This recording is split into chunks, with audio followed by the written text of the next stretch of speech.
Hello, my name is Pam Hall, and I produce Progressives on MCTV.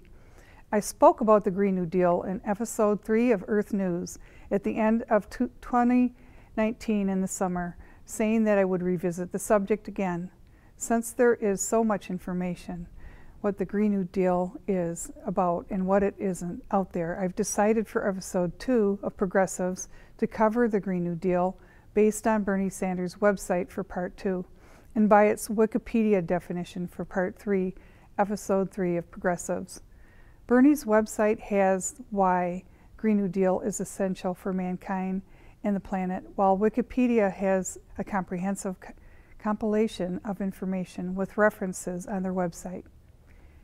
You can clearly see that there are far more supporters of the Green New Deal than detractors, and that the struggle to be good stewards of our planet, as well as having social justice, has been going on for a long time now. It takes time, effort, sacrifice to serve the people. Those who serve with integrity aren't loyal to corrupt individuals or leaders as a way to just get ahead for themselves at the expense of the people and their safety, such as ignoring the reality of COVID-19. Unreliable candidates impress, bully, gaslight, slander, deceive, and lie to divide and gain power. But they are cowards. Their tactics are failing. People are onto their hypocrisy. The greedy aloof are benefiting from disasters. Are you still paying insurance on a property that was destroyed by flood, fire, or storm, exacerbated by climate change? Have you lost a loved one to endless wars, drugs, poverty, pollution, or an unfair criminal justice system? What is at stake is our freedom, health, lives, and future of our children when allegiances are made to leaders who are sociopathic narcissists. There is no treatment or cure for this most serious form of abusive mental illness. If the rest of us have to have extensive background checks before employment, then anyone in a position of power needs to be fully vetted. The collateral damage is far too great otherwise. Besides airing locally on MCTV, Midland Community Television, this show is also on podcasts to conveniently listen to the content. There is a YouTube link as well that has all the content that is covered, shown graphically at the end of the program, to be easily referred to later. The climate crisis is not only the single greatest challenge facing our country, it is also our single greatest opportunity to build a more just and equitable future. But we must act immediately. Bernie Sanders. Key points are transform our energy system to 100% renewable energy and create 20 million jobs needed to solve the climate crisis. Ensure a just transition for communities and workers, including fossil fuel workers. Ensure justice for frontline communities, especially under-resourced groups, communities of color, Native Americans, people with disabilities, children, and the elderly. Save American families money with investments in weatherization, public transportation, modern infrastructure, and high-speed broadband, and commit to reducing emissions throughout the world, including providing $200 billion to the Green Climate Fund, rejoining the Paris Agreement, and reasserting the United States leadership in the global fight against climate change. Invest in conservation and public lands to heal our soils, forests, and prairie lands. End the greed of the fossil fuel industry and hold them accountable. Climate change is a global emergency. The Amazon rainforest is burning. Greenland's ice shelf is melting, and the Arctic is on fire. People across the country and the world are already experiencing the deadly consequences of our climate crisis as extreme weather events like heat waves, wildfires, droughts, floods, and hurricanes upend entire communities, ecosystems, economies, and the ways of life, as well as endanger millions of lives. Communities of color, working class people, and the global poor have borne and will bear this burden disproportionately. The scientific community is telling us in no uncertain terms that we have less than 8 years left to transform our energy system away from fossil fuels to energy efficiency and sustainable energy if we are going to leave this planet healthy and habitable for ourselves, our children, grandchildren, and future generations. As rising temperatures and extreme weather create health emergencies, drive land loss and displacement, destroy jobs and threaten livelihoods, we must guarantee health care, housing, and a good paying job to every American, especially to those who have been historically excluded from economic prosperity. The scope of the challenge ahead of us shares similarities with the crisis faced by President Franklin Delano Roosevelt in the 1940s, battling a world war on two fronts, both in the East and the West. The United States came together and within 3 short years restructured the entire economy in order to win the war and defeat fascism. The movement Bernie Sanders has started would boldly embrace the moral imperative of addressing the climate crisis and act immediately to mobilize millions of people across the country in support of the Green New Deal.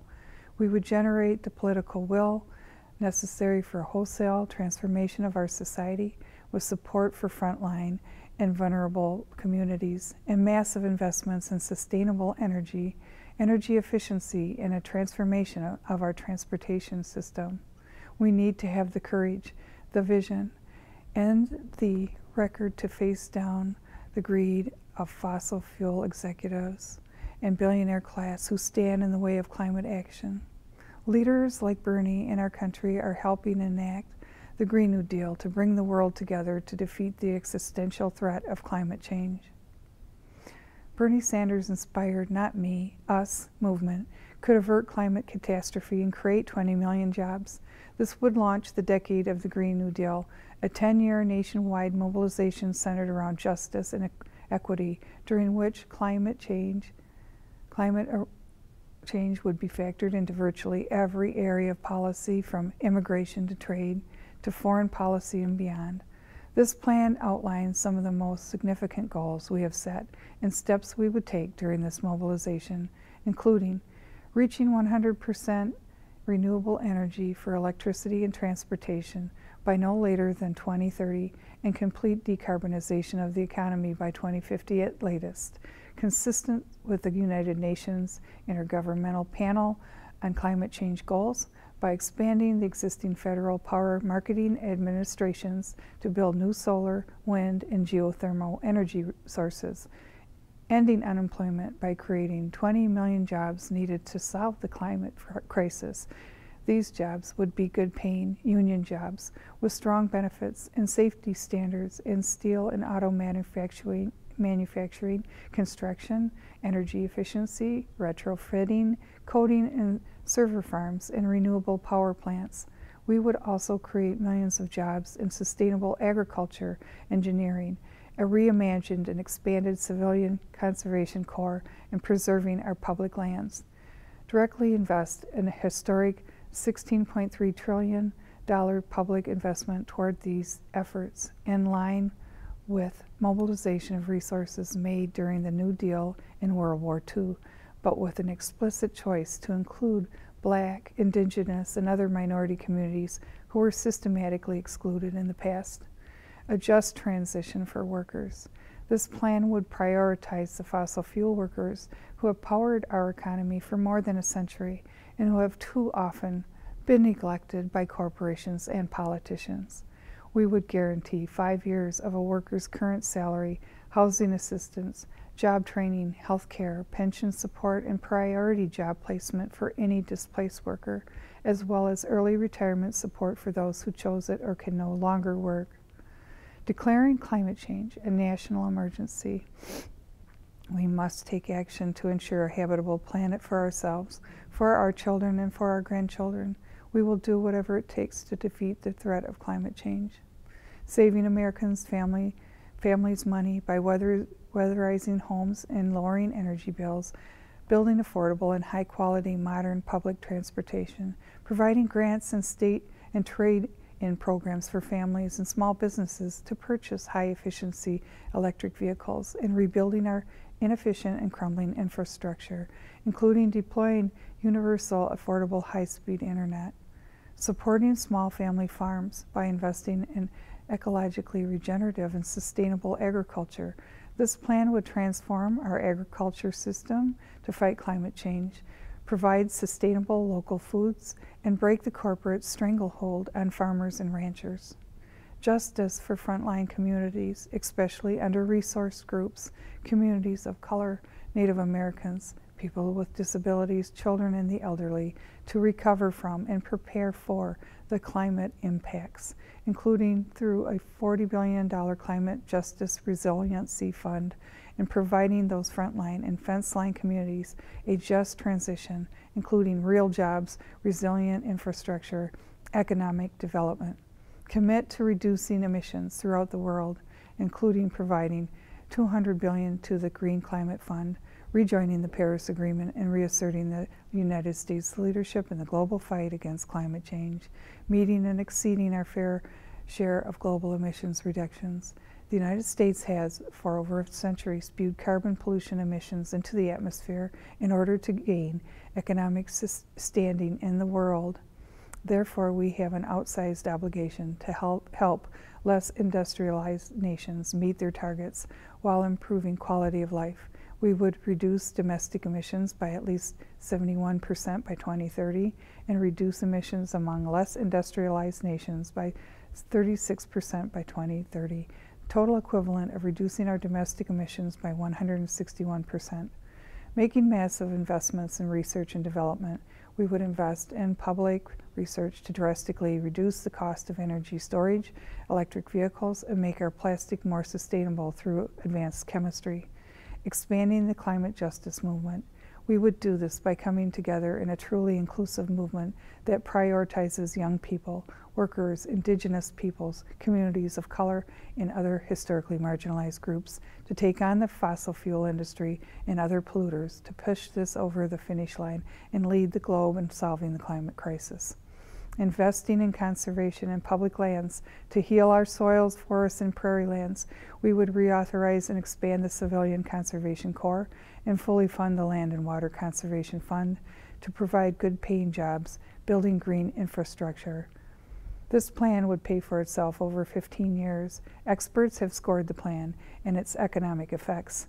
We would pay for the massive investment we need to reverse the climate crisis by making the fossil fuel industry pay for their pollution through litigation, fees, and taxes, and eliminating federal fossil fuel subsidies, generating revenue from the wholesale of energy produced by the regional power marketing authorities.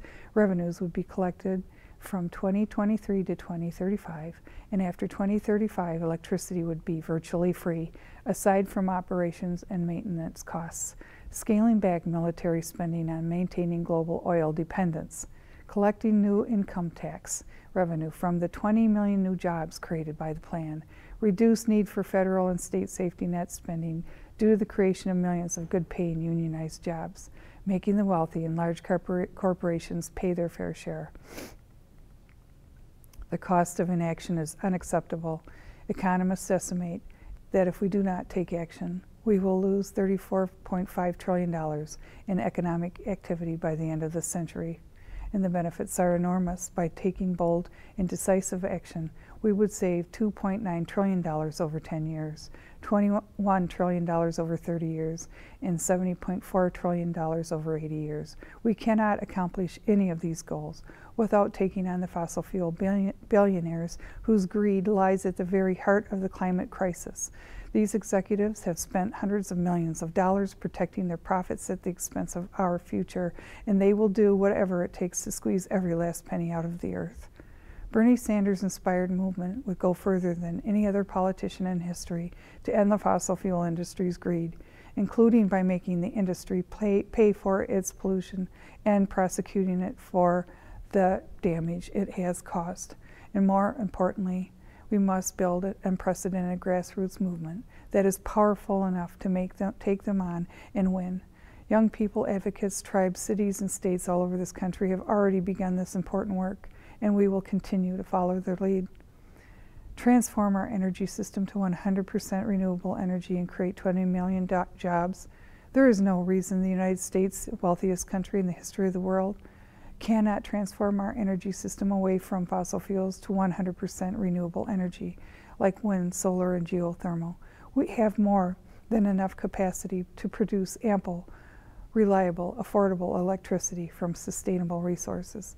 We must pass a Green New Deal to achieve 100% sustainable energy for electricity and transportation by no later than 2030, and to fully decarbonize the economy by 2050 at the latest. The federal government electrified America as part of the New Deal.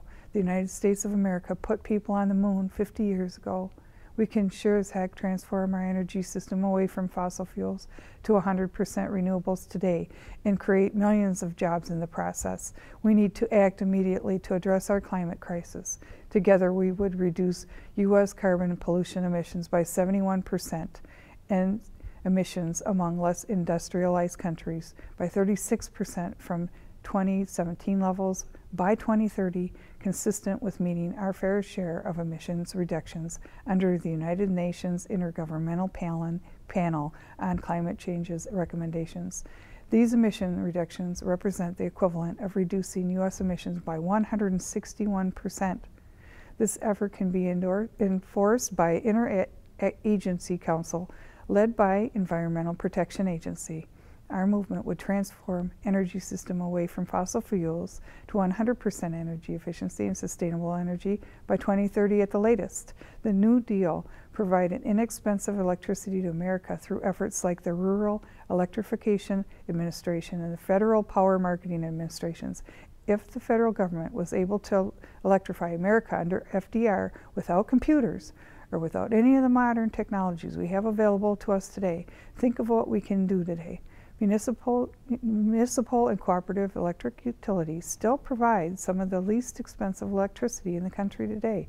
As part of the Green New Deal, we would expand on that success, build enough renewable energy generation capacity for the nation's growing needs.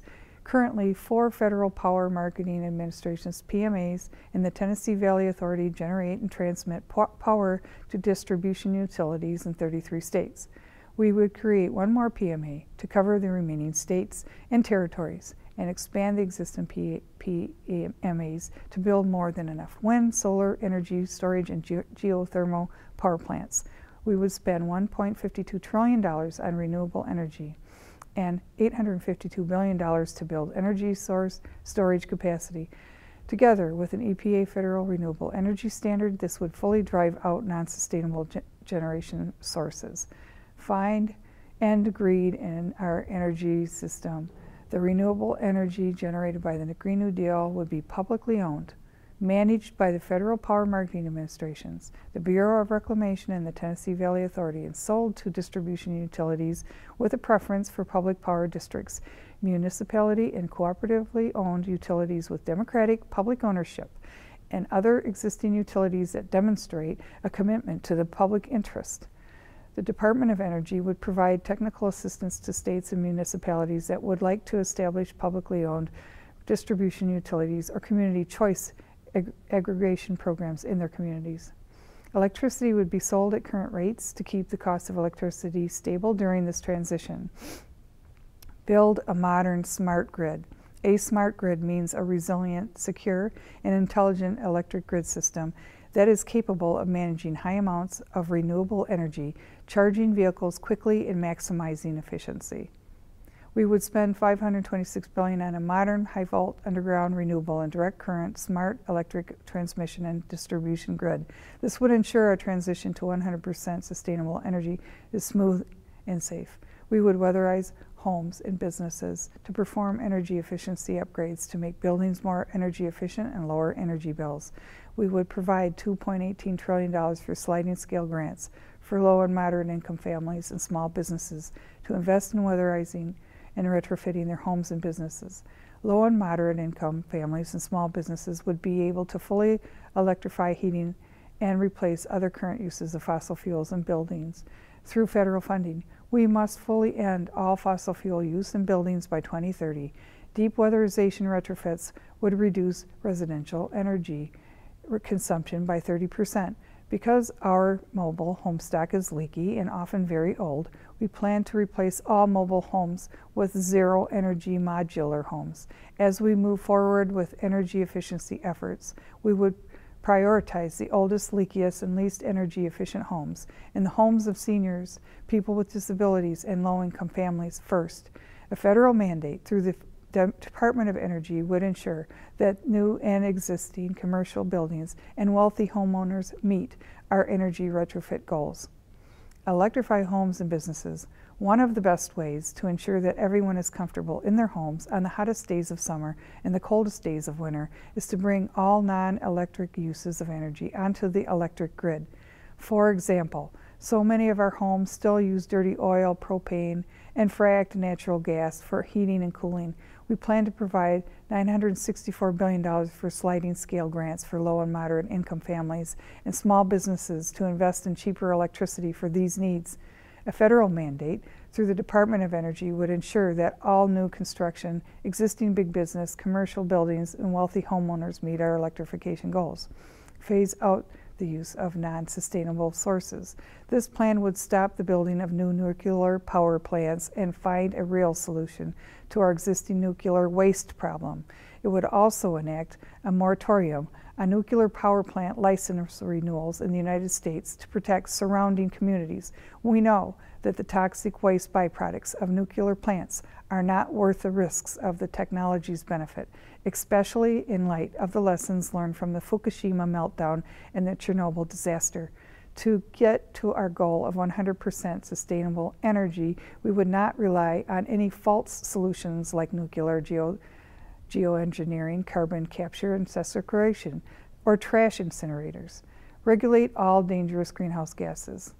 Carbon dioxide is a very dangerous greenhouse gas, but it is not the only one we must address. Methane is 86 times more powerful than carbon dioxide at trapping heat in the atmosphere, and hydrofluorocarbons, HFCs, can be more than 1,000 times more powerful. In order to ensure we reach our carbon pollution emission goals, the EPA would, under the Clean Air Act, regulate carbon dioxide, methane, and hydrofluorocarbons.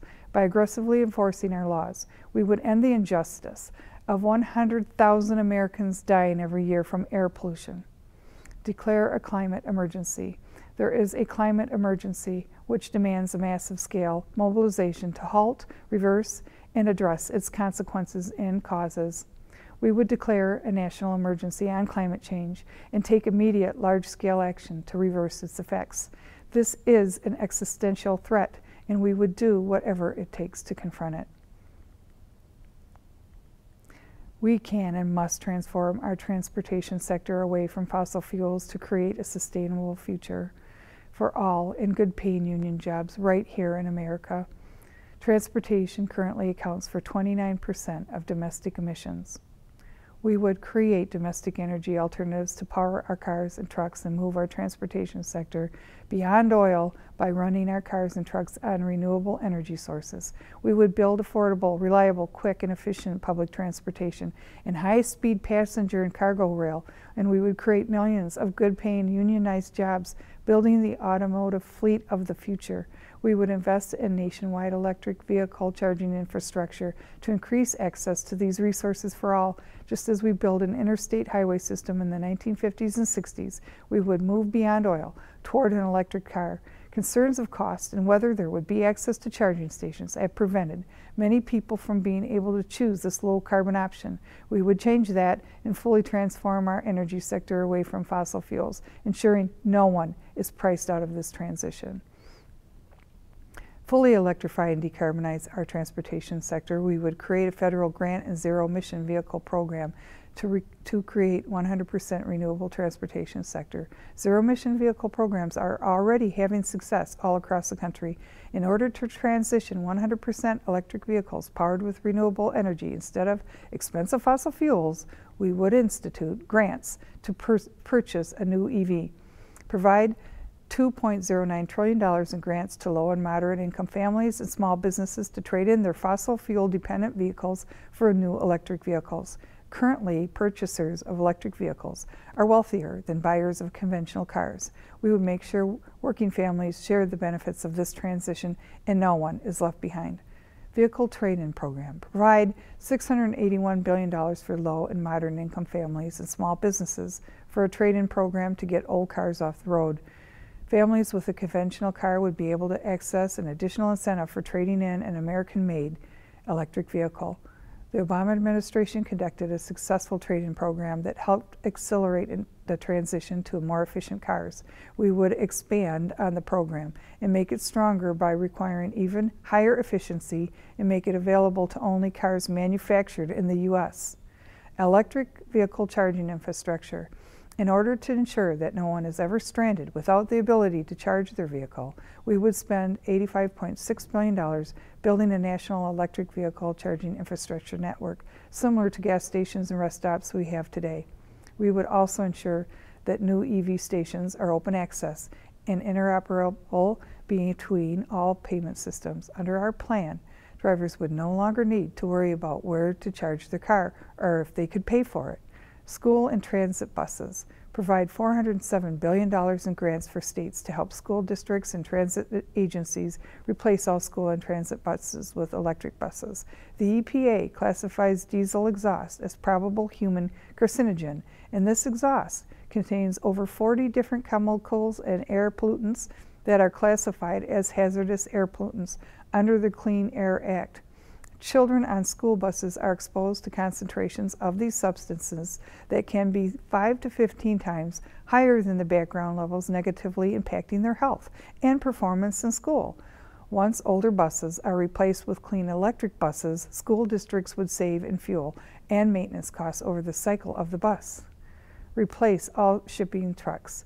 Because this nation depends heavily on goods that are shipped all over the country by truckers, we must ensure that they are able to keep up their pace while we meet our climate goals. That means we must spend $216 billion to replace all diesel tractor-trailer trucks with fast-charging and long-range electric trucks. Truck drivers from the largest fleets to the small owner-operators would be able to access this funding. Ensure the decarbonization of the transportation sector.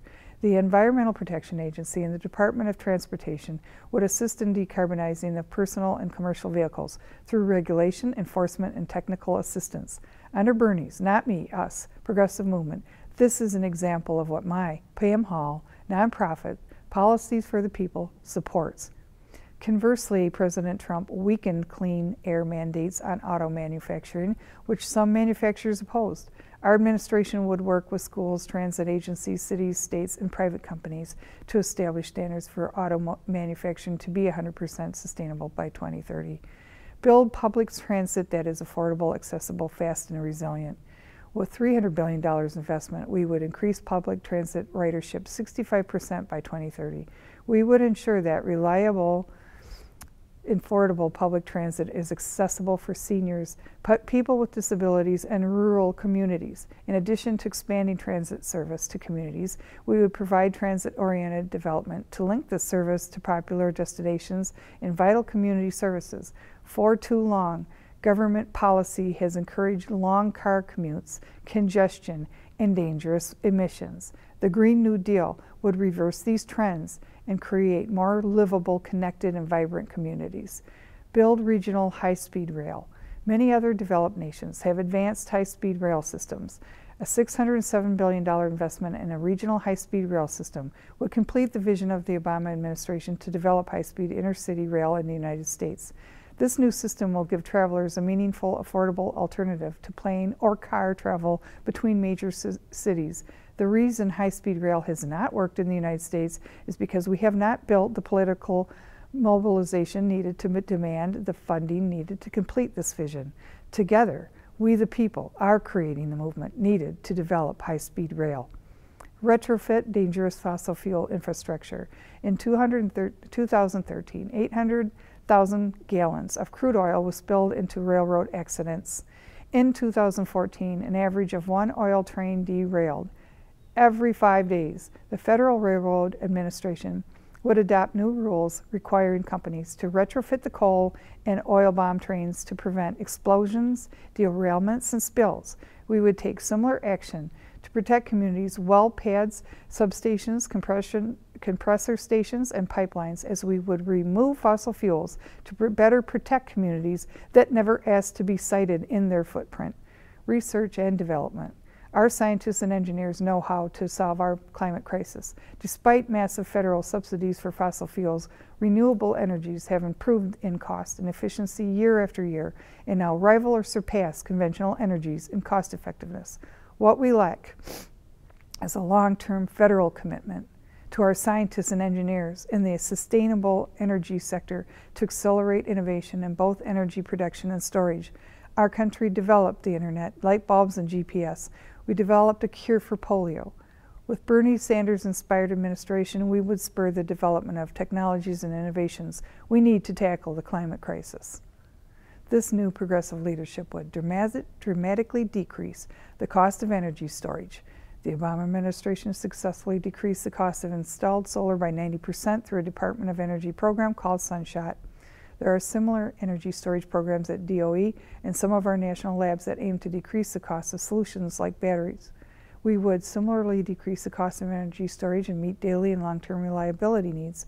We would invest $30 billion for a storage shot program that would have the goal of commercializing technologies that can provide energy lasting 24 hours to multiple days at a capital cost lower than $1,000 a kilowatt to support the renewable energy needed to phase out coal and natural gas plants that currently serve as a base generation on the grid.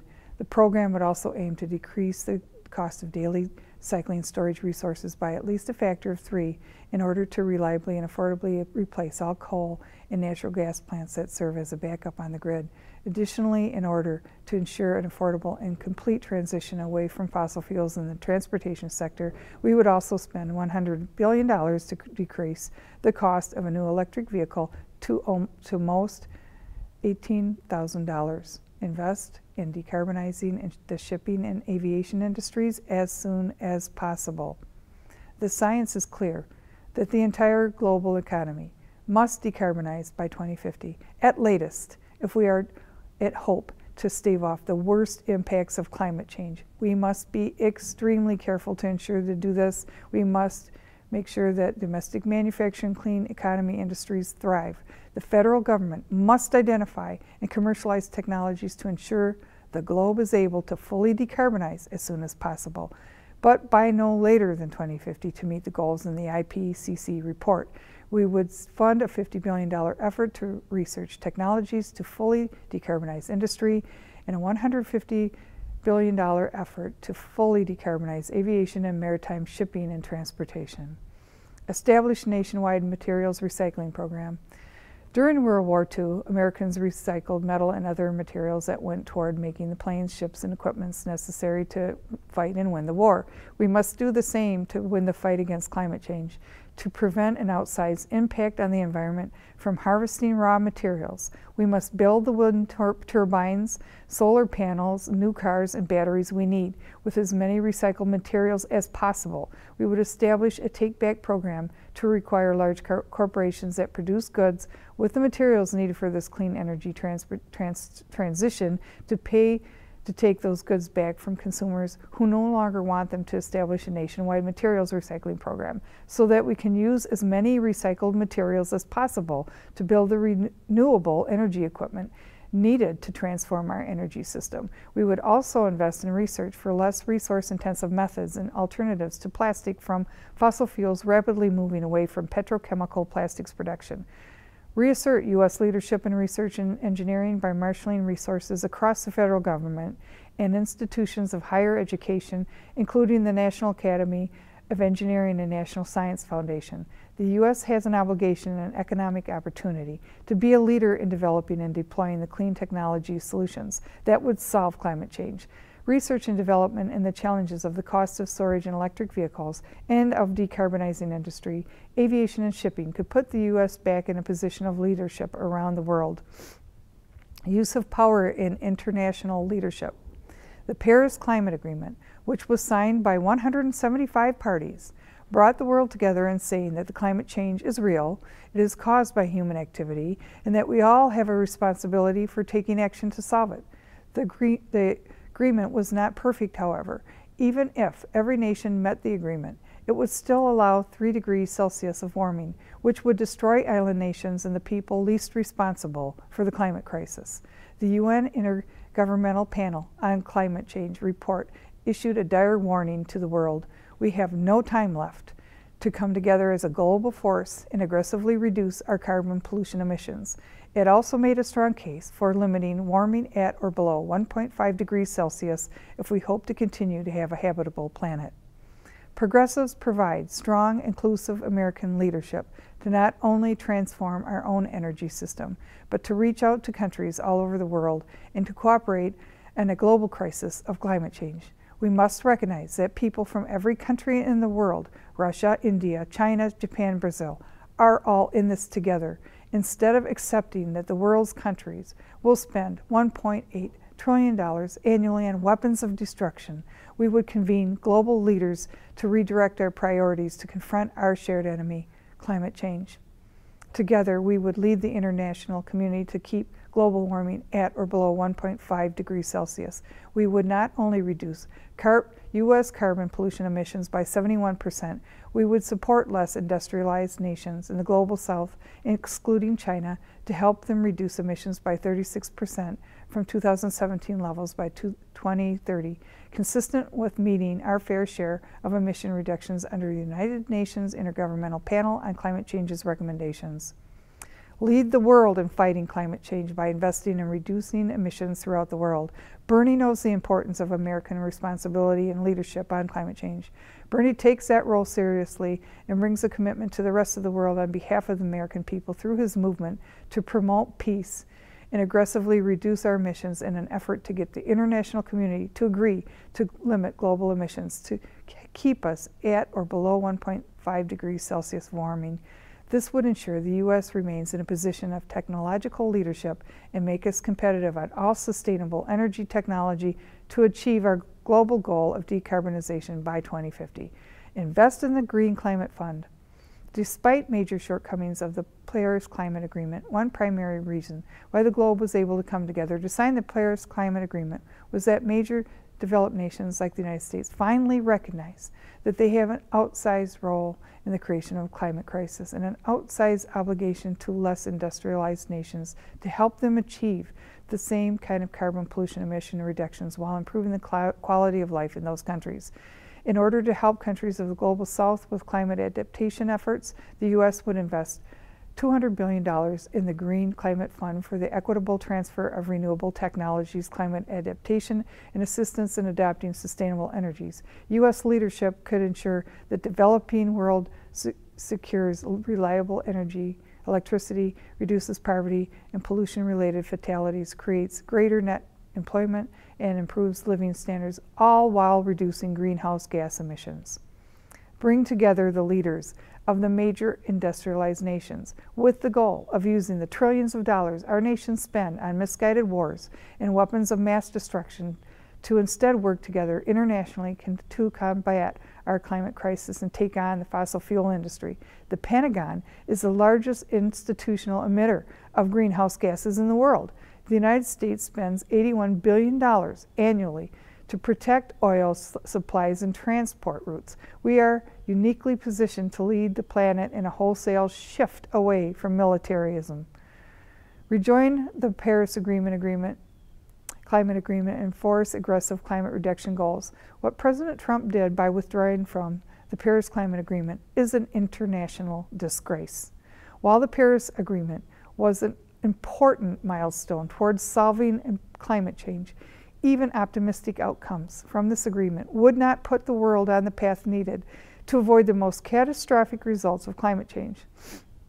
We must think beyond Paris. The United States must lead the way in achieving binding and enforceable multilateral goals to avoid the most catastrophic results of climate change. We must ensure genuine international cooperation in line with the IPCC's findings.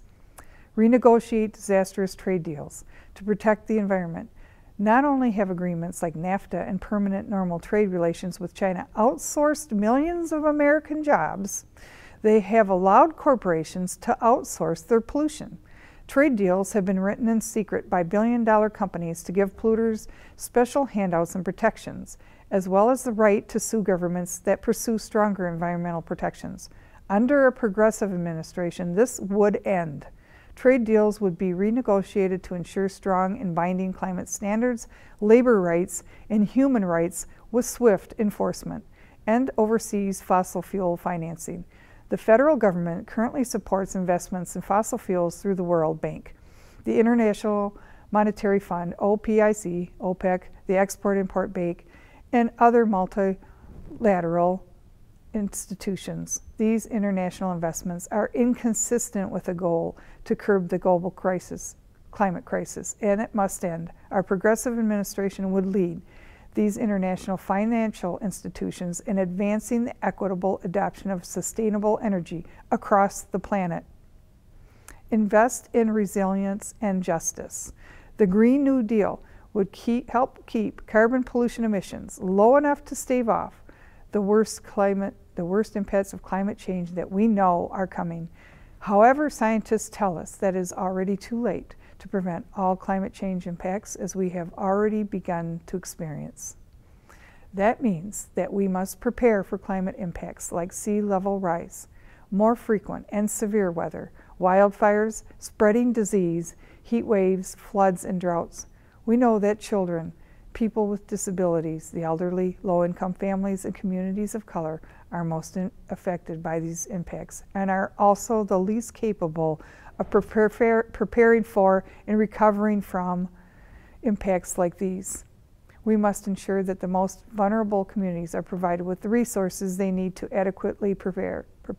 This means everything from ensuring emergency preparation and warnings are provided in multiple languages to providing extra resources to vulnerable communities to ensure full and rapid recovery after a disaster.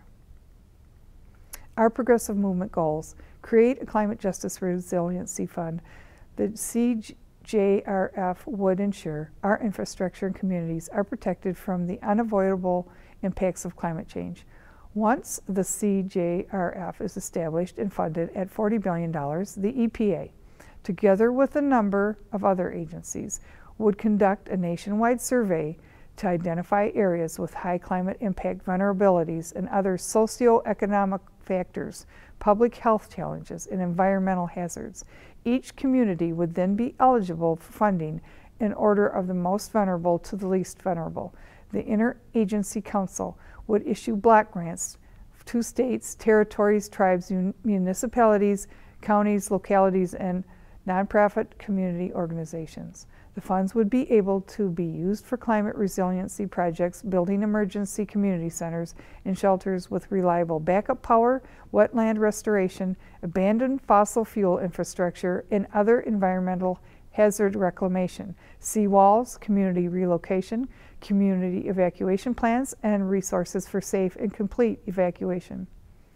Within the CJRF, we would establish an Office of Climate Resiliency for people with disabilities. The office would be led by people with disabilities to ensure that nationwide the needs of people with disabilities are consistently addressed during adaptation planning, and that those efforts are coordinated throughout the federal government. Rebuild America's crumbling infrastructure. In order to remain resilient to the climate impacts we know are coming, we must repair our crumbling infrastructure. Our outdated and dangerous national infrastructure is not ready to withstand impacts like floods, hurricanes, or wildfires. Bernie has introduced legislation to build America's aging drinking water and wastewater infrastructure. Rebuild the nation's water systems. Flint, Michigan still does not have clean drinking water. Communities all over the country, from Denmark, South Carolina to rural Iowa, are faced with similar dangerous contamination, such as lead, diseases, or other toxic pollution like PFAS. Bernie introduced the Water Act, which would provide up to $34.85 billion for the Clean Water State Revolving Fund Program, the Drinking Water State Revolving Fund Program, a new grant program to address lead in school drinking water improvements, a new grant program for residential septic systems, funding for non-point source management programs, pollution control programs, household water well systems, technical assistance to rural small and tribal systems for drinking water systems, technical assistance to rural, small, and tribal systems for wastewater systems, a report on affordability, discrimination, civil rights violations, public participation and regionalization and data collection, a study on water affordability and discriminatory practices or violations of civil rights and equal access to water and sewer services, technical assistance to rural and small municipalities and tribal governments. The bill would also double the amount of federal funding to tribes for water infrastructure grants. A new grant program to help households install, repair, replace, and upgrade septic tanks and drainage fields, requiring states to use no less than half of federal funds to provide additional subsidization for disadvantaged communities and to support rebuilding of municipal resources where disrepair impacts community health. Limiting federal funding to publicly owned, operated, and managed drinking water utilities and small private water systems, and requiring additional subsidization to disadvantaged communities. Allowing state drinking water SRF funds to provide grants to private property owners to replace lead service lines, expanding federal funding to decontaminate our drinking water from per and polyfluoroalkyl substance PFAS, requiring funds made available to use iron and steel products produced in the United States, requiring prevailing wages for all projects funded by the federal government for water infrastructure, and requires recipients to use project labor agreements to the maximum extent practicable. Build resilient, affordable, publicly owned broadband infrastructure. Internet access and communications are key in the wake of a disaster. In order to ensure that communities get the help they need, we would provide $150 billion in infrastructure grants and technical assistance for municipalities and states to build publicly owned and democratically controlled, cooperative, or open access broadband networks. This communications infrastructure would ensure first responders and communities are ready to deal with the worst climate emergencies. Increase funding for roads. Our national roads and highway systems are crumbling. Bernie's Rebuild America Act provides $75 billion for the National Highway Trust Fund to improve roads, bridges, and other transportation infrastructure in the United States, and another $2 billion for other surface transportation needs. Repair freight and passenger transportation networks. This plan ensures that our freight transportation is fully renewable by 2030 at latest, but to ensure the safety of those transportation networks, the Rebuild America Act provides $5 billion for Tiger Grant projects that build or repair critical pieces of our freight and passenger transportation networks that are located in rural areas. Build the $7.4 million affordable housing units to close the affordable housing gap across the country and guarantee safe, decent, accessible, affordable housing. We would greatly expand the National Housing Trust Fund to build the units necessary to guarantee housing as a right to all Americans. Repair and modernize public housing, including making all public housing accessible, conducting deep energy retrofits of all public housing, and providing access to high-speed broadband. We will also ensure that public housing has quality shared community spaces to ensure every public housing complex has the capacity to serve as a community resiliency center. Retrofit our public infrastructure to withstand climate impacts. Beyond repairing our existing crumbling infrastructure, we must ensure that our public highways, bridges, and water systems are ready for climate impacts we know are coming. We would invest $636.1 billion in our roads, bridges, and water infrastructure to ensure that it is resilient to climate impacts, and another $300 billion to ensure that all new infrastructure built over the next 10 years is also resilient. Adapt to sea level rise. 40% of the U.S., over 126 million Americans, live on the coast. Because such a high percentage of American people live on the coast, coastal resiliency deserves special attention.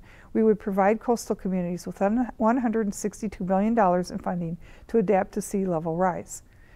Increase funding for firefighting to deal with more frequent and severe wildfires. In order to be able to quickly and effectively respond to wildfires, we would expand the wildfire restoration and disaster preparedness workforce. We would increase funding for firefighting by $18 billion for federal firefighters to deal with the increased severity and frequency of wildfires. Because we have already seen deaths related to the increased severity and intensity of wildfires, we must facilitate community evacuation plans that include people experiencing homelessness and increase social cohesion for rapid and resilient recovery from climate impacts to avoid the use of martial law and increase policing in disaster response. Protect community cohesion. After Hurricane Katrina, 24% of New Orleans residents, many of them low-income families and people of color, evacuated the city and were never able to return. The same thing is happening in Puerto Rico today, as almost 130,000 people have been forced to leave the island because the federal government has failed to distribute all disaster aid approved by Congress. Our disaster response should ensure that to the greatest extent possible, families are able to return to their home communities. We would amend the Stafford Act to ensure the Federal Emergency Management Agency is empowered to address this problem, specifically to ensure that recovery and rebuilding efforts make affected communities stronger than they were before the disaster, so they are more resilient to the next disaster. Increase investments in the Hazard Mitigation Grant Program. The FEMA Hazard Mitigation Grant Program funds projects that help mitigate damage from future disasters. The program saves $4 for every $1 invested upfront by decreasing the impact of future disasters. We would invest $2 billion to ensure communities that are built after disaster strikes have necessary resources to build back stronger than before the disaster. Conserving our public lands. Our public lands are a national treasure. They belong to all of us. Instead of selling them off to the highest bidder and allowing them to be destroyed by billionaire fossil fuel industry executives, we would expand our green infrastructure and conserve our public lands. Our public lands serve as an important role in not only preventing climate change, but also in mitigating the catastrophic effects of climate change like floods, hurricanes, and other extreme weather that have been increasing in frequency. Progressives have a commitment to building a total of $1.34 trillion to ensure that all Americans have access to urban, suburban, and rural recreational green space that are vital to our national heritage and our country's tradition of recreation and conservation. Progressive goals. Achieve aggressive emissions reductions in the forest sector. Conserving and sustainably maintaining our forests not only help improve air and water quality and provide recreation opportunities, but for our American families, it is also a huge opportunity for carbon pollution sequestration. In order to fully understand the opportunities, the Forest Service must work with the U.S. Geologic Survey and the Environmental Protection Agency to conduct a survey of emissions and natural carbon sequestration from the forest and agricultural sectors. Invest in green infrastructure and public lands conservation by reinstating the Civilian Conservation Corps, CCC, one of the most important successful New Deal programs and the most rapid peacetime mobilization in American history. The CCC put millions of men to work building and maintaining trails and conserving America's wilderness. By the time the program ended at the start of World War II, it had planted more than 3.5 billion trees, and even today stands responsible for more than half of the reforestation done in our nation's history. We would invest $171 billion in reauthorizing and expanding the CCC to provide good-paying jobs, building green infrastructure, planting billions of trees and other native species, preventing flood and soil erosion, rebuilding wetlands and coral, cleaning up the plastic pollution, constructing and maintaining accessible paths, trails, and fire breaks, rehabilitating and removing abandoned structures, eradicating invasive species and flora disease, and other natural methods of carbon pollution sequestration. We must take these natural solutions seriously as an important part of our strategy to solve the climate crisis. Fully fund the Land and Water Conservation Fund, LWCF. For 50 years, the LWCF has helped stimulate our nation's $1.7 trillion a year outdoor recreation, natural resource protection, and historic preservation industry by conserving millions of acres in our national parks, wildlife refuges, forests, and wild and scenic river corridors by way of 41,000 state and local projects. In 2019, the LWCF was permanently authorized. However, it has been chronically underfunded. We would spend $900 million to permanently fund the LWCF. to safeguard natural areas, water resources, and our cultural heritage, and to provide recreation opportunities to all Americans. And our national park maintenance backlog. Our national parks are one of our greatest national treasures. National parks and park rangers help educate the public about the need to protect wild spaces, sequester carbon by protecting wildlife, wilderness, and conserve historical, cultural, and natural resources. Our national parks have fallen into serious and dangerous disrepair. We would perform more than $25 billion of repairs and maintenance on roads, buildings, utility systems, and other structures and facilities across National Park System. This will help ensure that park visitors have a safe and enjoyable experience connecting with nature for years to come. End the greed of the fossil fuel industry and hold them accountable. For decades, fossil fuel corporations knowingly destroyed our planet for short-term profits. The fossil fuel industry has known since as early as the 1970s that their products were contributing to climate change and that climate change is real, dangerous, and preventable, yet they kept going. Instead of working to find solutions to the coming crisis, the fossil fuel industry poured billions of dollars into funding climate denialism, hiring lobbyists to fight even the slightest government regulation and oversight, and contributing to politicians who would put the interests of fossil fuel executives over the safety and security of the planet. Fossil fuel corporations have fought to escape liability for the pollution and destruction caused by their greed. They have evaded taxes, desecrated tribal lands, exploited workers, and poisoned communities. Bernie believes this is criminal activity, and his policies hold the fossil fuel industry accountable. Transitioning to 100% renewable energy cannot be done without standing up to the fossil fuel corporations who need to pay for the irreparable damage they have done to our communities and our planet. Our policies would ensure that all fossil fuel workers affected by the transition are entitled to new jobs, health care, pensions, and wage support. We would not allow fossil fuel executives to reap massive profits while endangering the future of humanity. We would not leave it up to the market to determine the fate of the planet. The science is clear on what is necessary. We need to take immediate action to end the fossil fuel industry's greed once and for all. Our progressive leadership would make the fossil fuel industry pay for their pollution by massively raising taxes on corporate polluters, investors, fossil fuel income, and wealth, raising penalties on pollution from fossil fuel energy generation. The EPA has historically enforced the existing penalties for polluting the Clean Air Act. We would raise and aggressively enforce those penalties, requiring remaining fossil fuel infrastructure owners to buy federal fossil fuel risk bonds to pay for disaster impacts at the local level. Federal risk bonds can then be paid to counties and municipalities when there are fossil fuel spills, explosions, or accidents. Prosecute and sue the fossil fuel industry for the damage it has caused.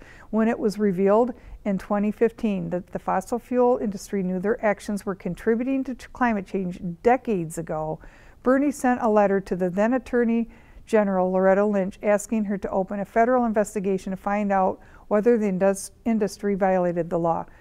A Bernie Sanders-led Department of Justice and Securities and Exchange Commission would investigate and ensure that these companies are brought to justice through lawsuits, both criminal and civil, for any wrongdoing such as the federal government did with the tobacco industry in the 1980s. These corporations and their executives should not get away with hiding the truth from the American people. They should also pay damages for the destruction they have knowingly caused. We would support state and regional action to determine the projected harm to the communities and pave the way for actions that remunerate devastated communities, requiring care and repair and the dollars to do it. Create a national climate risk report. The Securities and Exchange Commission, SEC, and the Environmental Protection Agency, EPA, would jointly develop an economy-wide survey of climate risks. To create this report, the SEC would require corporations to audit and report their climate risks. The EPA would use the information to target the worst climate risks through economy-wide regulations to limit carbon pollution emissions under the Clean Air Act and to achieve our carbon pollution reduction goals. Implement sanctions for corporations that violate our domestic climate goals. Polluters should not be allowed to run around our climate laws. Progressives would require the EPA and the Treasury Department to monitor investments and actions made around the globe to ensure our national carbon pollution emissions reduction goals are met. Progressives would impose sanctions on corporations and entities that threaten national and global emission reduction goals. End fossil fuel subsidies. The federal government hands out almost $15 billion a year in subsidies to the fossil fuel industry. The American people would no longer be on the hook for this wasteful and dangerous spending. Keep fossil fuels on public lands in the ground. Scientists have been clear. In order to solve the climate crisis, we must leave fossil fuels in the ground. We would immediately end all new and existing fossil fuel extraction on federal public lands. That includes fracking. Ban offshore drilling if we are serious about moving beyond oil towards energy independence, lowering the cost of energy, combating climate change, and cutting carbon pollution emissions, then we must ban offshore drilling. There is a lesson to be learned from the 2010 BP oil spill disaster. It is that Congress must not open new areas to offshore oil drilling and ban drilling in the Arctic Circle and the Arctic National Wildlife Refuge.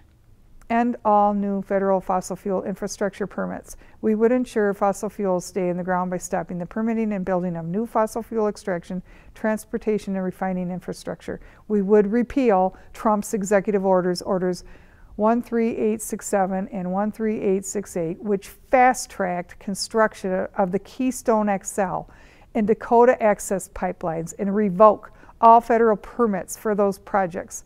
We would also deny all Section 401 permits for fossil fuel infrastructure. Fossil fuel corporations repair leaking infrastructure, require that they repair leaking infrastructure, including natural gas and oil pipelines and drilling sites. Methane from fracked natural gas is 86 times more powerful than carbon dioxide at trapping heat in our atmosphere. Hydrofluorocarbons, HFCs, can be more than 1,000 times more potent than the carbon dioxide.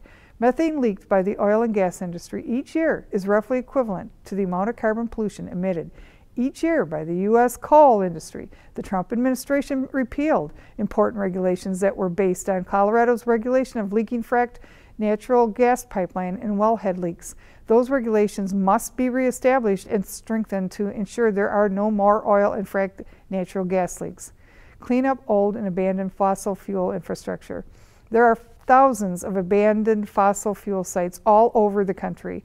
As we move forward with this plan, there will likely be thousands more. We would put people to work in those communities, cleaning up the plants, pipelines, wellheads, and refineries with good paying union jobs while ensuring the highest workplace safety standards and repurposing these facilities for community needs. Ban fracking and mountaintop removal of coal mining. Fracking and mountaintop removal coal mining are two particularly harmful methods used to extract fossil fuels. They make surrounding communities less healthy and less safe.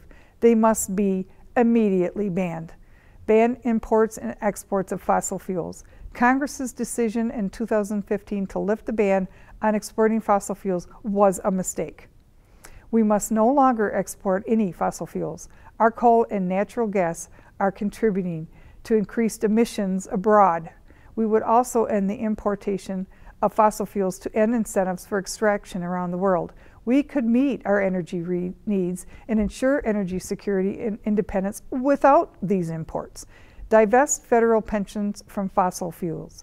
Federal employees' pensions are currently invested in fossil fuels. That puts their pensions at risk. The federal government must protect and grow those pension funds instead by investing in the clean energy economy. Pressure financial institutions, the universities, insurance corporations, and large institutional investors still invested in or insuring fossil fuels to transition those investments to clean energy bonds through executive action. In leadership positions in government, we would establish new financial rules through the SEC and other regulatory agencies to pressure hedge funds, the insurance industry, and other large investors currently investing in fossil fuels to divest or pay for clean energy investment through clean energy bonds. We have seen a movement of activists force divestment from fossil fuel corporations, and we would support these movements in the White House. Place a fee on imported carbon pollution intensive goods. We would make sure that the goods sold in the U.S. are not able to undercut domestic manufacturing by placing a fee on the carbon intensity of those products under the World Trade Organization General Agreement on Tariffs in Trade Article 2. This would not only prevent U.S. manufacturers from being incentivized to leave the United States, it would also provide extra revenue to boost clean domestic manufacturing. Accurately estimate the climate impacts or benefits of all legislation proposed in Congress in order to ensure our lawmakers keep us on the right path. We would require the Congressional Budget Office to coordinate with the EPA to provide a climate score for legislation, similar to the budget score legislation currently receives. Focus the federal government's resources on transitioning to a 100% clean energy economy. In order to make the carbon pollution reductions required by the IPCC report, we must eliminate all new fossil fuel production in the United States immediately.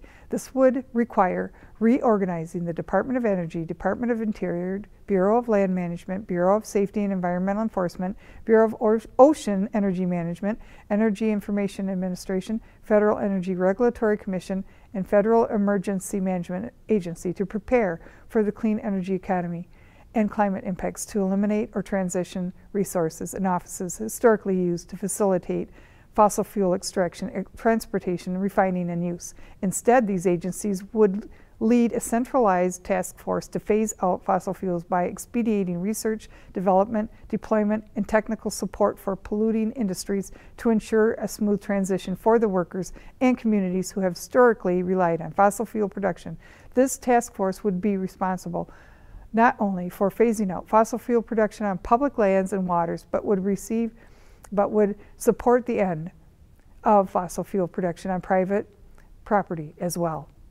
Rebuild our economy and ensure justice from frontline communities and a just transition for workers. As we rapidly move towards renewable energy and energy efficiency, we must ensure that workers employed in the fossil fuel industry see that their standards of living are not only protected but improved. A just transition for workers means guaranteeing their incomes, training, and pensions for the affected workers, as well as major targeted investments in fossil fuel dependent communities. The clean energy economy would use 3 times more jobs and a full employment economy. It must also build strong unions, high wages, and benefits. Finally, the Green New Deal would redress historical injustices by tackling poverty, inequality, and the disproportionate impacts of environmental damage on poor neighborhoods, communities of color, First Nations, and rural America workers. Bernie has fought for workers his entire career. He understands that coal miners and oil rig operators are not the problem. Fossil fuel workers have powered the country for more than a century, working in dangerous and precarious jobs to provide for their families. They have given their lives on unsafe, under-regulated work sites, and they have seen their pensions get cut, their health care get stripped away, and their jobs disappear, while fossil fuel executives rake in billions. For too long, this country has neglected workers, displaced by governmental policy. NAFTA and permanent normal trade relations with China, which Bernie opposed, eliminated millions of jobs and left entire communities devastated. Bernie puts workers first, and so do progressives. Full employment, economic opportunities, and high-wage jobs in underserved areas would be supplemented by income, health care, education, and pension protections. Compensation and assistance for displaced workers would come first. The balance sheets of the fossil fuel corporations and billionaire investors would come last. As a progressive movement, we would ensure a just transition for energy workers. We would create millions of union, family wage jobs through the Green New Deal in steel and auto manufacturing, construction, energy efficiency retrofitting, coating and server farms, renewable power plants. We would spend $1.3 trillion to ensure that workers in the fossil fuel and other carbon-intensive industries receive strong benefits, a living wage, training, and job placement. We would protect the right of all workers to form a union without threats or intimidation from management.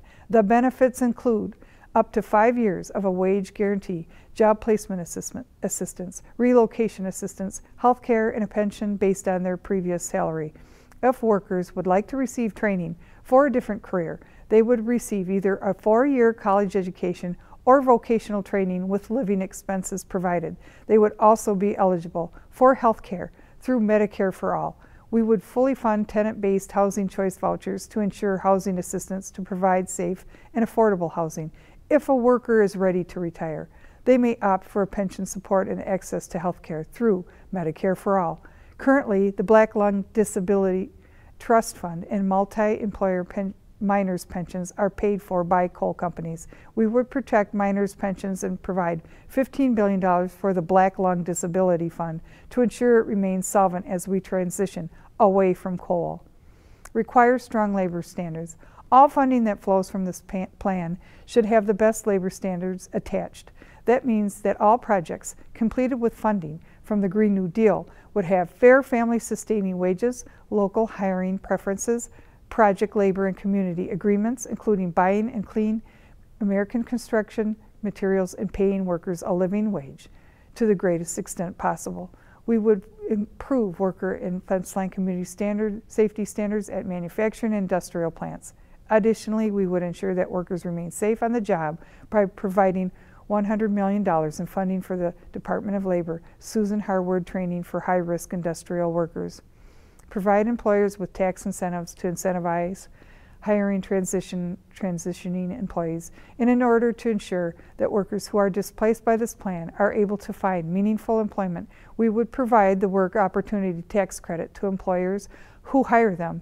Invest in workers and industrialized communities, economic development. Counties with more than 35 qualifying workers would be eligible for targeted economic development funding to ensure job creation in the same communities that would feel the impact of the transition most. Economic development funding would be distributed through an interagency effort spearheaded by the Department of Commerce Economic Development Administration. Funds would be allocated through the Appalachian Regional Commission, Economic Development Assistance Programs, and the Abandoned Mine Lands Fund. Other eligible projects include drinking and wastewater infrastructure, broadband, and electric grid infrastructure investments. These targeted investments are intended to supplement, not supplant, infrastructure and economic development funding through the rest of this plan. Protecting the right of all workers to form a union without threat or intimidation from management. Currently, the clean energy economy jobs are not yet as densely unionized as fossil fuel and building trades jobs. We plan to change that. Jobs created through this plan would, to the extent feasible, be good wage union jobs. In order to do that, we must protect the right of all workers to form a union and collectively bargain by passing Bernie's Workplace Democracy Plan. We would work with the trade union movement to establish a sectoral collective bargaining system that would work to set wages, benefits, and hours across entire industries, not just employer by employer. Unions not only ensure that workers receive fair pay and benefits, they fight to ensure that workers, first responders, and fence line communities are safe and healthy. Economic development. Our progressive team would provide targeted regional economic development. Communities, especially in need of assistance during our transition to a clean energy economy, would be eligible for additional funding for economic development investments through regional commissions and authorities. Our federal regional commissions make targeted economic development investments in rural America. These commissions have funded projects that enhance workforce competitiveness, build and repair infrastructure, and increase community capacity, like broadband projects, clean drinking water, organic farming, and energy efficiency. An additional $5.9 billion in funding would be distributed as follows: a $2.53 billion for the Appalachian Regional Commission, $506.4 million for the Delta Regional Authority, $304 million for the Denai Commission, $405 million for the Northern Border Regional Commission, $94 million for the Southeast Crescent Regional Commission, $2.02 billion for economic development assistance programs, infrastructure investments for impacted communities. We would provide $150 billion for counties impacted by climate change, with funding for water, broadband, and electric grid infrastructure investments, a just transition for frontline communities. There is no doubt that the poor and marginalized suffer from the impacts of pollution and climate disruption, particularly communities of color. They are at the front lines of climate emergency. For example, of the 73 waste-burning incinerators across the United States, an astounding 79% are located within 3 miles of low-income and minority neighborhoods, which are exposed to mercury, lead, and soot. The Green New Deal is not only a serious climate plan, but an opportunity to uproot historical injustices and inequities, to advance social, racial, and economic justice, including redressing the exclusion of Black, Brown, Native American, and other vulnerable communities from the programs that make up the original New Deal. Our progressive human rights team would ensure an inclusive, comprehensive process from start to finish. Workers and communities on the front line of fossil fuel extraction, transportation, and use, and those most vulnerable to climate impacts must be involved from the creation and implementation of regulations and protocols to the distribution of funds in carrying out the work of the Green New Deal. Follow environmental justice principles. It is an unfortunate reality that institutional racism also impacts environmental health, and thus the public health and safety of millions of low-income families, people of color, tribal communities, African American and Latino communities deal with 56% and 63% more air pollution respectively than they create. Tribal lands are only 4% of the United States land base, and yet a quarter of our nation's 1,322 Superfund hazardous waste sites, as well as the vast majority of our abandoned uranium mines, are in Indian country. Additionally, federal leasing of public lands for fossil fuel extraction significantly impacts numerous indigenous communities that share more than 3,000 miles of continuous border with national forest lands. The Green New Deal must serve to address the modern and historical inequities and environmental racism. We would follow environmental justice principles and ensure the full and equal enforcement of all environmental, civil rights, public health laws, and aggressive prosecution of violators. Hazardous waste sites, chemical and industrial plants, aging lead pipes, and decaying infrastructure that endanger the health of all citizens would be fully regulated to ensure the health and safety of all. The EPA's Office of Civil Rights would step up its investigations into alleged environmental justice violations, including corporate polluters, as well as the elected officials who enable them. Ensure the Green New Deal jobs and job training resources are made to low-income and disadvantaged communities equitably, and ensure equal access to clean energy, electrification, efficiency, and transportation funding, grants, and other incentives. We would promote cleaner manufacturing and materials recycling, safe conditions for farm workers, and a clean energy economy, while providing safe, healthy job sites and other economic benefits to people of color. Focus job training and local hiring to reflect the racial and gender diversity of the community receiving federal investments. Federal procurement would prioritize minority and women-owned businesses, cooperatives, and employee-owned firms, and community-owned and municipal enterprises. Programs such as the historically underutilized business zones would be expanded under the Green New Deal to promote job growth in economically distressed communities. Update permitting rules that allow polluters to target poor communities for polluting infrastructure. Cumulative environmental impacts would be measured, and we would require polluters to remediate them. Precaution for the health and safety of our children and planet should be valued above profit. Ensure that all agencies abide by Executive Order 12898, which according to the EPA agencies requires agencies to identify and address disproportionately high and adverse human health or environmental effects of their actions on minority and low-income populations to the greatest extent practicable and permitted by law. Extend civil rights protections to ensure full access to the courts for poor and minority communities to seek legal protections by overturning the Sandoval Supreme Court decision that set an unreasonable burden of proof of racism for claims of environmental racism, including disparate and cumulative exposure to environmental health risks. Follow the principles of environmental justice adopted at the first National People of Color Environmental Leadership Summit.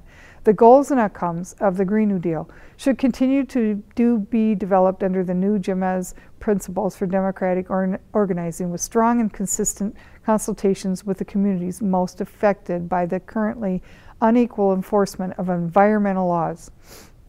Ensure that funding from the Green New Deal for parks and public lands are distributed equitably in urban, suburban, and rural areas.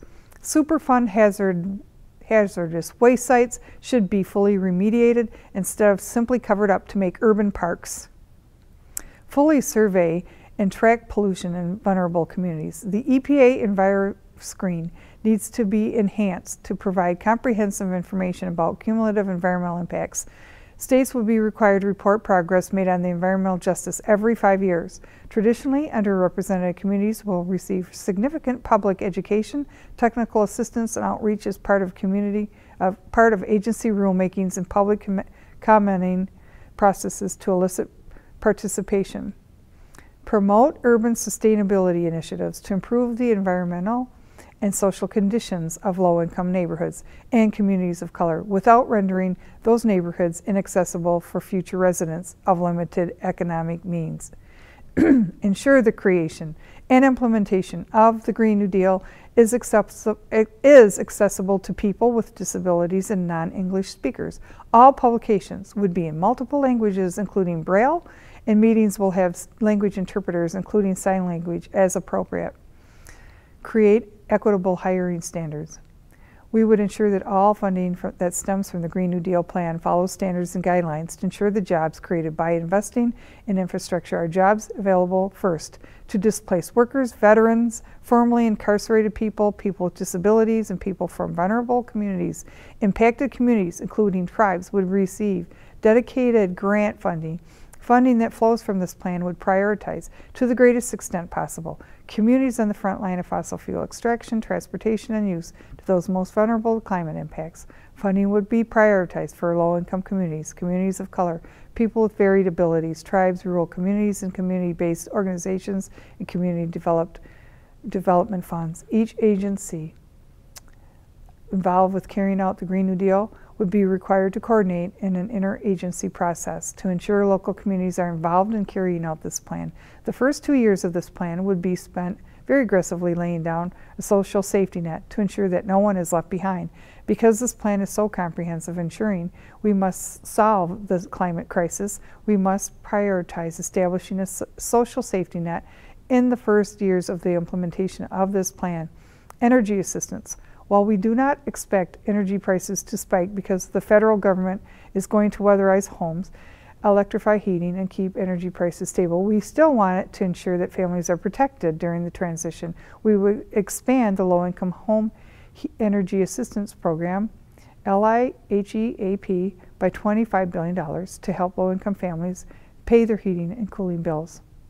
Additionally, the program would be expanded to provide 10% of program costs for maintenance of new efficient heating and cooling systems and technical assistance for the installation and use of new furnaces, heat pumps, boilers, and other upgrades for the duration of the 10-year transition.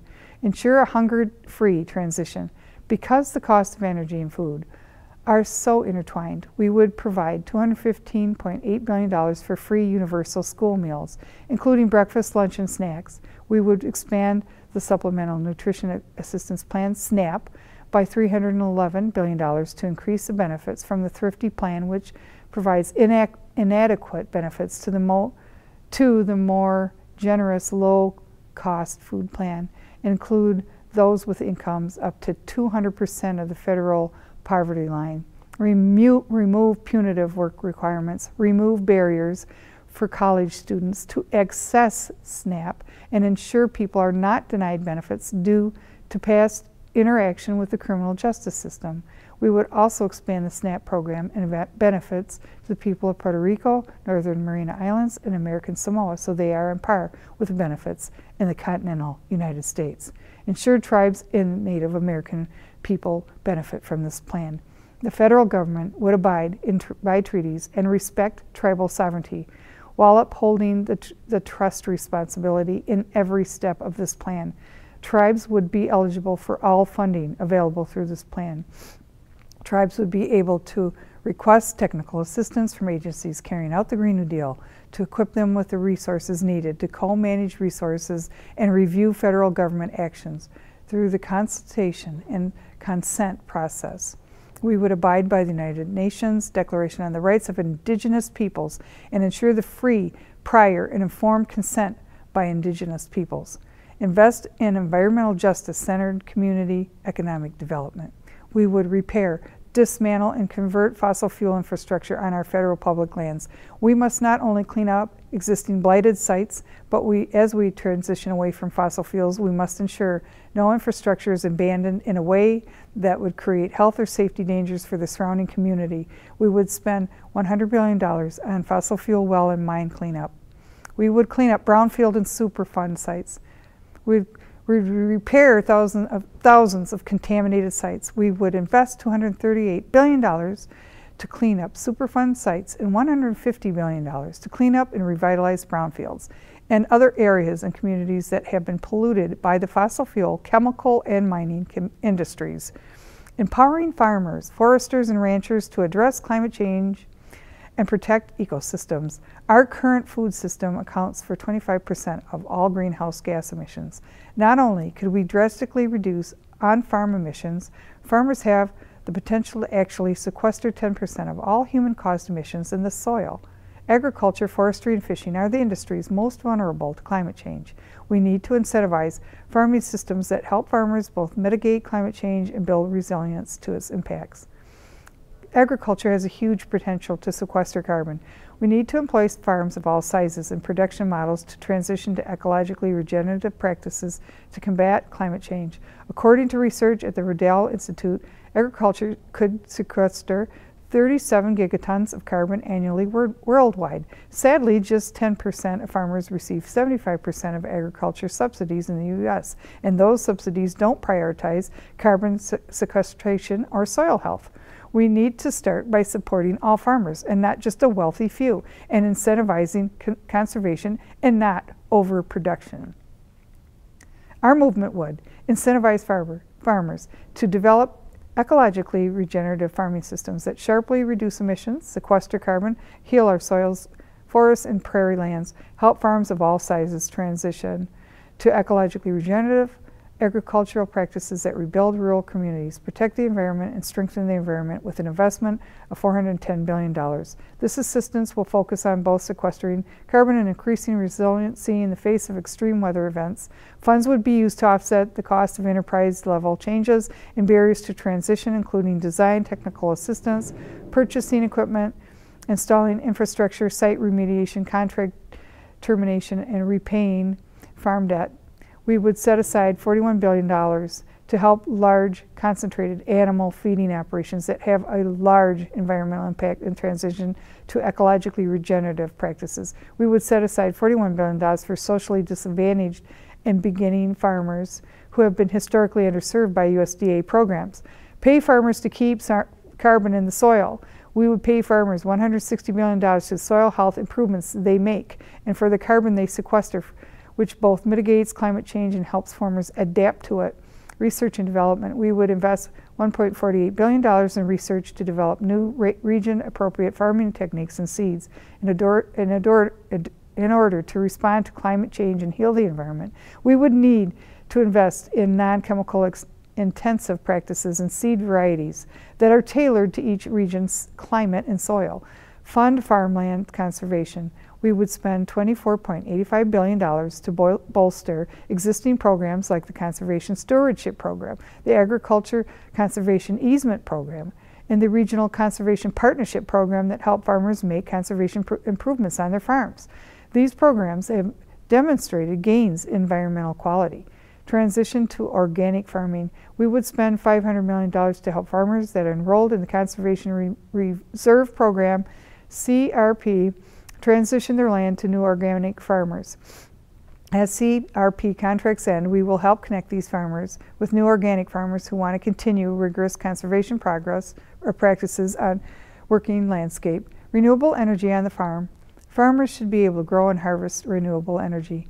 In addition to their crops, we would invest $1.4 billion in the Rural Energy for America program to clean energy options to both diversify income streams, save money, and eliminate fossil fuel dependence on farms. Enforce the Clean Air and Water Acts on large factory farms and ensure all farmers have access to tools and resources they need to address pollution.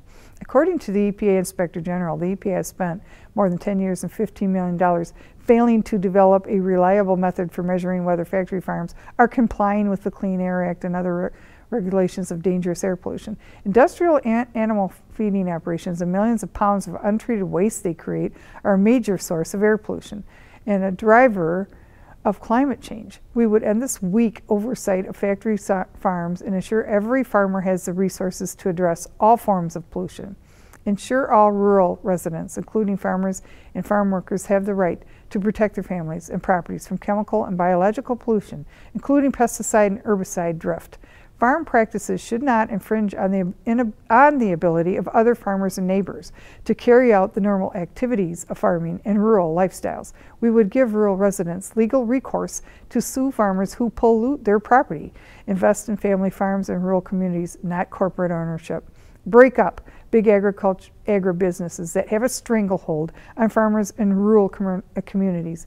According to Food and Water Watch, consolidation in the pork packing industry has contributed to 82% decline in the number of hog farms in Iowa between 1982 and 2007. In our country, just 4 companies slaughter 85% of beef cattle. USDA reports that between 2000 and 2015, soybean sales from the largest 4 sellers rose from 51 to 76%. Additionally, after the Bayer-Monsanto merger, the 2 largest conglomerates now control 78% of the corn seed market. If Teddy Roosevelt were alive today, he would say, break them up, and working together, that is exactly what we are going to do. This is consistent with our Revitalizing Rural America plan. Ensure farmers are paid a fair price for their products with tools like supply management and grain reserves. Current farm programs promote overproduction, which comes with harmful and unnecessary climate pollution emissions. We would enact supply management programs to prevent shortages and surpluses to ensure farmers make a living wage and ensure consumers receive a high-quality, stable, and secure supply of agricultural goods. We would discourage overproduction and ensure farmers receive a fair price for their products by matching the supply with demand. We would also establish a program to permanently set aside ecologically fragile farm and ranch land. This would minimize the impact on the environment by not producing more food than is needed, and ensures that we have a reserve of food in case of natural disaster or emergency.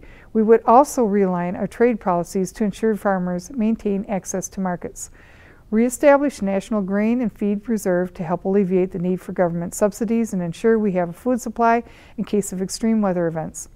As we saw with the most recent flooding in the Midwest, we can lose a huge amount of agricultural land and goods in a single weather event. Transition towards a parity system to guarantee farmers a living wage. That means setting price floors and matching supply with demand so farmers are guaranteed the cost of production and family living expenses.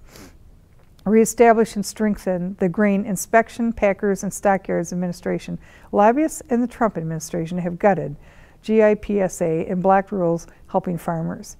As the National Sustainable Agriculture Coalition details, the 2008 Farm Bill required USDA to write regulations to empower GIPSA to provide basic protections for farmers who do business with these companies. But when the USDA tried to write the regulations, the meat and poultry industries launched a full-scale attack to get GOP lawmakers to pass appropriation riders to block USDA.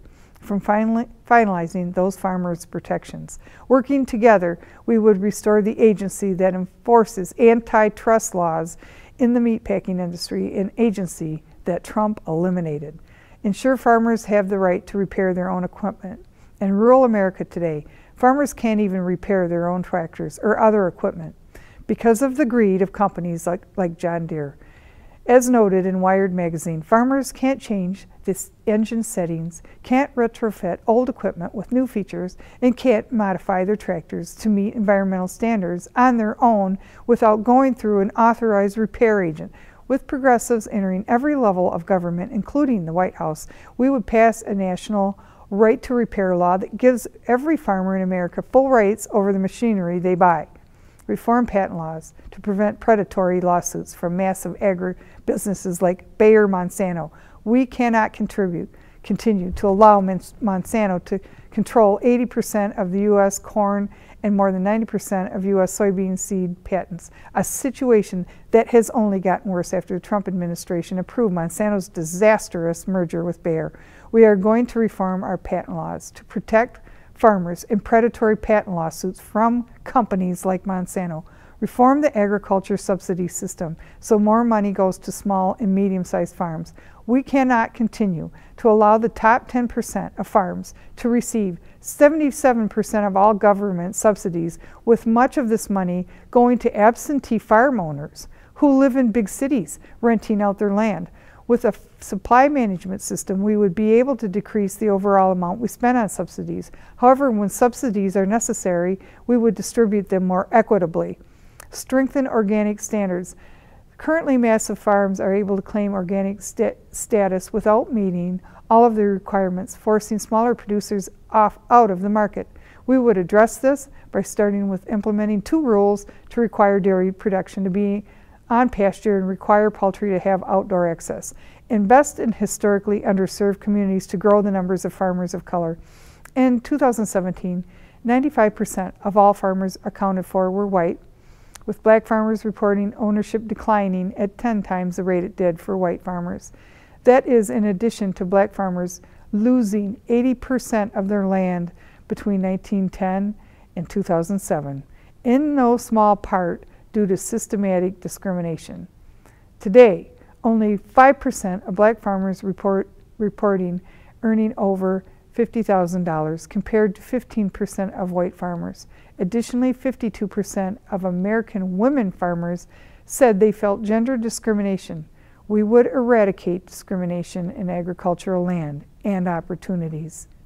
In addition to the $41 billion we would invest in socially disadvantaged and beginning farmers.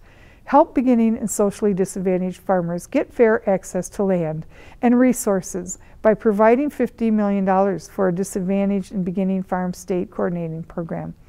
The coordinator will also help farmers access programs and fill out burdensome paperwork that can be a barrier to participation for small farms.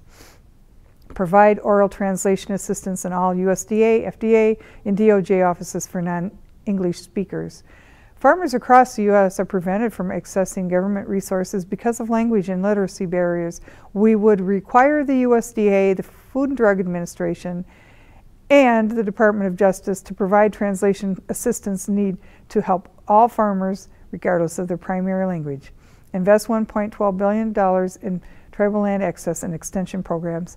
We would invest in programs to help tribes and tribal corporations access, acquire, and consolidate land on their reservations. We would also ensure federal resources to facilitate knowledge transfer, technical assistance, and educational activities on tribal land. Invest $127 million in the highly fractionated Indian Land Grant program to reunify divided and fractured ownership of tribal land. Invest $600 million in the Indian Tribal Land Acquisition Grant Program for tribes and tribal corporations to purchase land on their own reservations. Invest $400 million in the federally recognized Tribes Extension Program to provide educational outreach and research-based knowledge on tribal lands through the USDA Extension Program. Strengthen outreach to minority and socially disadvantaged farmers. The Farmer Opportunity Training and Outreach Program helps coordinate USDA training and education for beginning, veteran, and socially disadvantaged farmers. The program has been historically underfunded, so we would spend $1 billion to expand it to ensure those who have been chronically underserved by the USDA have access to the resources they need to thrive. Create a pathway for citizenship for migrant farm workers and exclusions for agriculture workers in labor laws. We must ensure farm workers have the right to overtime pay, strong safety protections, and the right to collectively bargain. Currently, farm workers are exempt from many labor laws that other workers have benefited from for years. Farming is a dangerous and demanding profession. We need to protect those workers as we do others. Reform H-2A agriculture work visas to substantially raise prevailing wages, allow workers to move between employers, increase enforcement, and hold employers who mistreat workers accountable, and include a pathway to citizenship for those who want it. Connect consumers with local farms and healthy foods. Establish a Victory Lawns and Gardens initiative through $36 billion investment to help urban, rural, and suburban Americans transform their lawns into food-producing or reforested spaces that sequester carbon and save water. Lawns account for 40 million acres in America, and we spend tens of billions of dollars each year taking care of them. Let's reinvest that money in climate-smart practices that encourage everyone to be part of the solution. Invest $14.7 billion in cooperatively and community-owned grocery stores. Local groceries and co-ops are more likely to buy local products, which will help grow markets for farmers to sell their goods. We would also use these funds to bring grocery stores to food deserts, ensuring all people have access to healthy local food. Incentivize schools to procure locally produced foods. Institutional purchasing can be a huge boost to local producers and build local farm economies. We would give a meal incentive for our schools that acquire at least 30% of their food from local sources. Invest $31 billion in local food processing, including slaughter and dairy processing. Rampant consolidation in processing has led to a lack of facilities for small-scale local producers. Investing in local facilities will help smaller producers to compete with the Tyson Foods of the world. Allow meat slaughtered at state-inspected facilities to be sold across state lines. State-inspected slaughter facilities must meet or exceed federal regulations. Currently, imported meat must meet the same standard as meat from a federally inspected slaughterhouse, and it may cross state lines. We need to level the playing field for locally produced meat.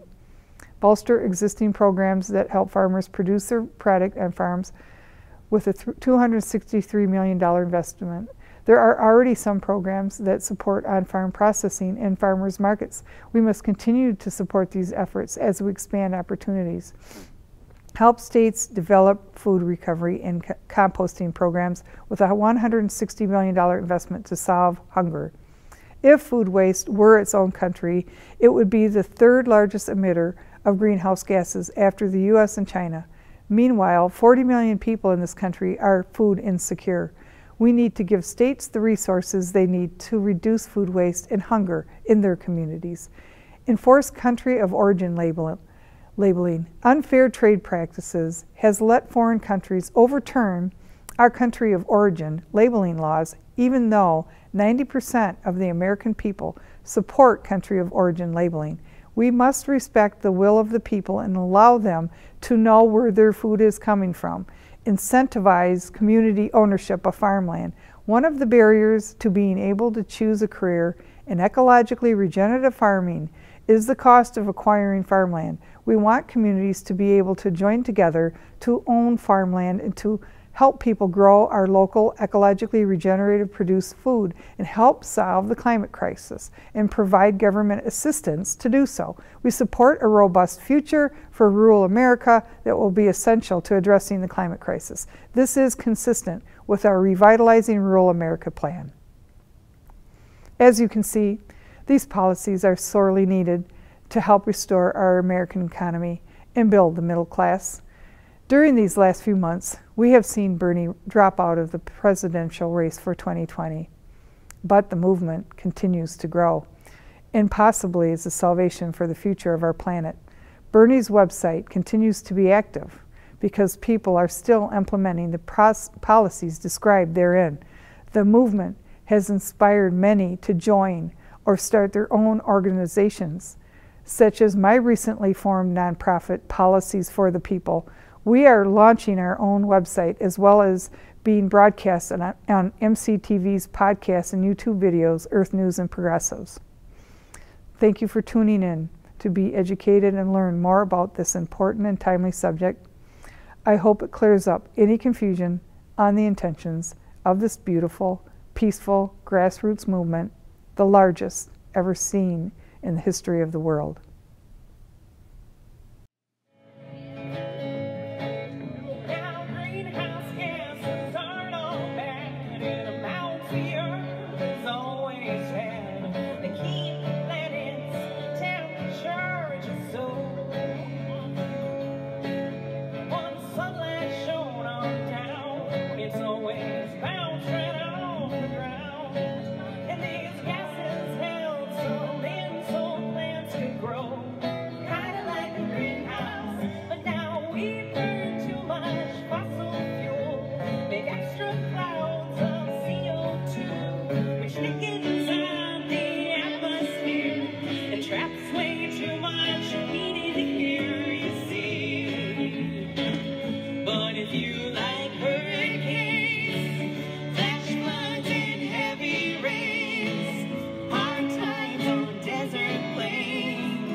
If you like